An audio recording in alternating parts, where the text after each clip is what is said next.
Olá pessoal, bem-vindos ao canal do Nilton. Vamos fazer um após-jogo da partida que acabou de terminar entre o PSV Eindhoven e o Benfica. Antes de começar, mais uma vez, subscrevem o canal e deixem o vosso like. Vamos falar da partida que decorreu em Eindhoven esta tarde, entre o Benfica e o PSV Eindhoven e o Benfica, referente à classificação para a Liga dos Campeões. Jogo de caráter muito importante, muitos valores em causa, e onde o Benfica conseguiu um empate sofrido, 0-0, e que se classificou para a fase de grupos da Champions League. Jogo mais uma vez muito intenso, com dinâmicas diferentes, muitas mudanças dentro do próprio jogo, e que tornou-se um jogo algumas vezes de um sentido único, como vamos passar a explicar. O Jesus manteve o Morato, era previsto a entrada do Vertonghen, mas em declarações à imprensa o jogador disse que não estava preparado para aguentar 90 minutos de uma partida dessa dimensão, por isso a opção de ficar de fora, e o Jesus tomou a decisão de colocar o Morato. Outra surpresa do Jesus, colocou o Tarap em vez de Pizzi, uma estratégia de alto risco, mas que surpreendeu o treinador do PSV. O Roger Schmidt não estava à espera que o Jesus fizesse modificação nesse sentido. O Jesus bloqueou por completo a equipa do PSV nos primeiros minutos da partida. O Benfica estava senhor do jogo, o PSV não tinha velocidade dentro do jogo, não conseguia fazer diagonais, as triangulações não saíam porque o Benfica tinha um meio campo povoadíssimo, tinha jogadores que criavam muito desequilíbrio em relação ao sistema tático montado por Roger Schmidt, e o PSV não conseguia sair da estratégia montada por Jorge Jesus. Foi muito inteligente da parte dele, foi um fator muito bem analisado e estudado, por isso Jesus teve aí um ponto positivo em relação à tática do treinador do PSV Eindhoven. Eu digo que é uma sensação de muito risco, porque deixava os flancos um pouco mais desgarnecidos, mais abertos, só que o PSV precisa daquele espaço no meio para criar os jogos, para fluir as jogadas pelos flancos, onde eles fazem desequilíbrios extremamente fortes e rápidos, que criam muita dificuldade às equipas adversárias. O Götze esteve completamente desaparecido durante este período, e o Benfica mostrava uma supremacia, e em saída rápidas provavelmente ia acabar por marcar. Mas aconteceu o episódio do jogo, o Veríssimo, numa atitude irrefletida, foi expulso, apanhou o primeiro amarelo aos 8 minutos, numa bola que ele tinha sob controle, que ele não conseguiu sair com a bola jogada, falhou o passe, e quando tentou fazer a recuperação, cometeu uma falta, impossibilitando o jogador do PSV de avançar em direção à área do Benfica. No segundo vermelho, no lance disputado, ele salta com o cotovelo aberto e atinge a face do jogador do PSV Eindhoven, e o árbitro não teve uma alternativa a não ser expulsar o jogador do Benfica. Atitudes que custam caros, que podia ser decisivo para a definição da eliminatória, mas o Benfica conseguiu articular as peças e estagnar a equipa da PSV Eindhoven, e chegando na primeira parte sem grande pressão, sem grande sofrimento, uma ou duas defesas do Waldschmidt evitou algo de pior. Como disse, uma primeira parte onde o PSV não conseguiu criar, não conseguiu desenvolver o futebol, e mesmo com a expulsão do Veríssimo, na parte final o PSV não conseguiu pressionar o Benfica, não criar não conseguiu criar situações de perigo. Na segunda parte já foi um pouco mais diferente, o PSV Eindhoven já teve alguma triangulação de bolas, mas muito com o coração, não havia paciência. O PSV Eindhoven precisava de ter paciência, triangulações, desgastar a equipa do Benfica com passes, não funilar as jogadas que fizeram constantemente, tentando entrar pelo meio. E aí o Benfica foi soberano. A estatura defensiva do Benfica esteve muito bem e não deu grandes hipóteses.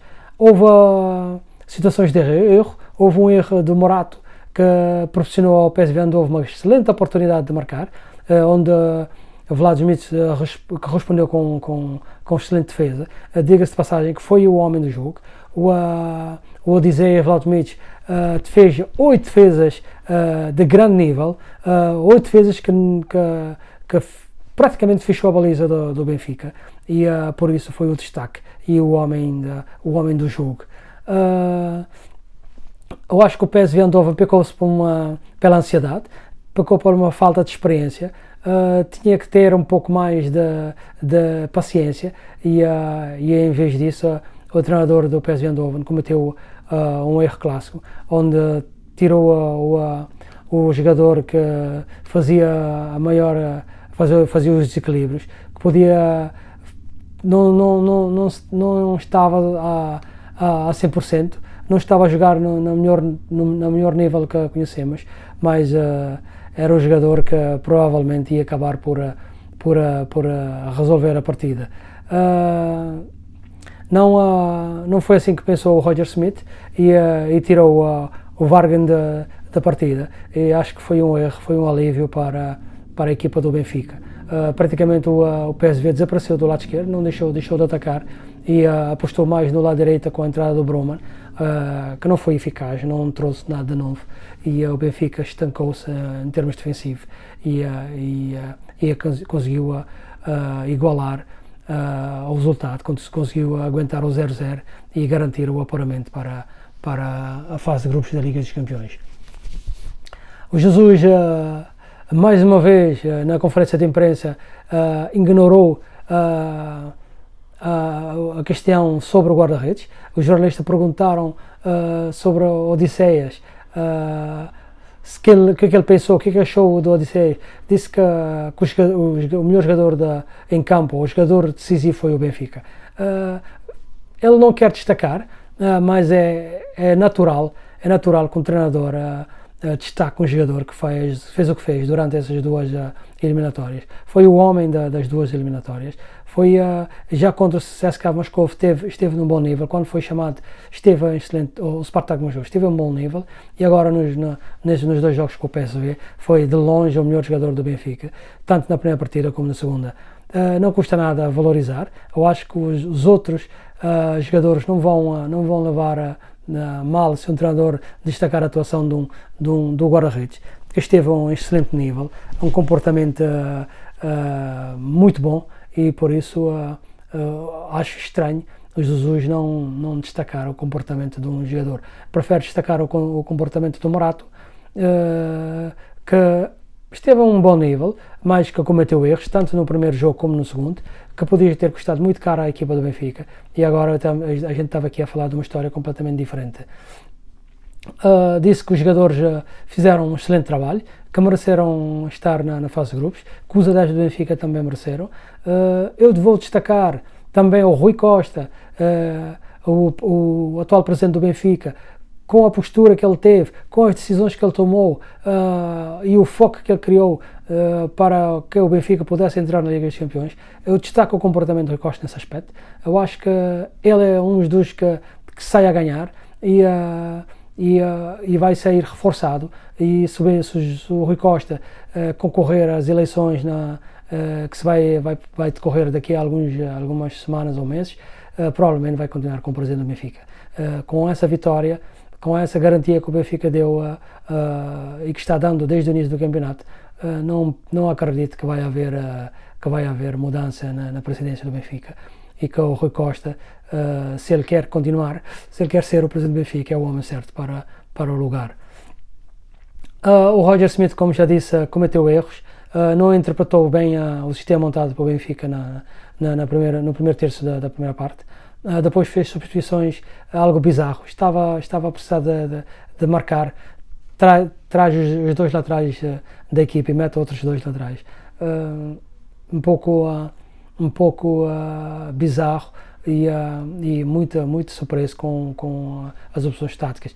Não conheço muito bem os jogadores do PSV Eindhoven, não sei quais são as opções que ele tem, mas eu acredito que ele, ao tirar o Bergwijn, ele praticamente matou as opções da equipa do PSV.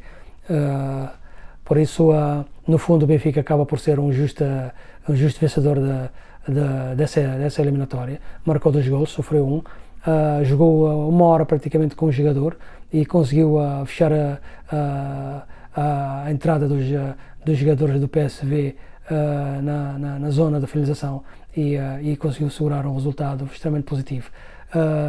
Parabéns ao Benfica, parabéns ao Jesus pelo comportamento tático que ele teve, pela visão de jogo que ele conseguiu ter e pareceu-me que as decisões que ele tomou foi de uma grande visão, de um treinador muito experiente, que sabe quando se deve mexer numa equipa. E nesse caso temos que valorizar a atuação do Jorge Jesus. Não valorizo mais porque não vejo nenhum tipo de mala interpretação valorizar um jogador que toda a gente viu que foi extremamente positivo para a equipa, extremamente positivo para o sistema tático montado por Jesus e não dar parabéns a esse jogador e não valorizar a atuação do guarda-redes é algo um pouco estranho e não é de estranhar que esse jogador é considerado o patinho feio da equipa, visto que tem passado por situações algo complicadas desde a chegada do Jesus. Relembro dele estar como titular do Benfica. O Benfica contratou novos guarda-redes, depois jogando era sempre o mais criticado e ao ponto de Jesus o substituir por Herda Leite, que eu acho que não tem as qualidades que a Odisseias Valvomits tem. Mas o Jesus toma as suas decisões e o jogador, como ele mesmo referiu, fez o trabalho dele, continua a trabalhar e com 26 anos, com 28 anos, tem uma margem muito grande de progressão e para mim está aí a portas de mais um grande guarda-redes a nível europeu. Lembro que o Benfica contratou o jogador por 2,5 milhões de euros e que agora tem uma cláusula de 66 milhões e que o contrato dele se alonga até 2023. Benfica tem que estar atento. Ele provou nessas 2 partidas que é um guarda-redes de grande nível e que pode vir a ser um caseiro na Europa. Bom pessoal, era o após-jogo possível. Mais uma vez, parabéns ao Benfica. E muito obrigado pelo vosso apoio e a gente se vê no próximo vídeo.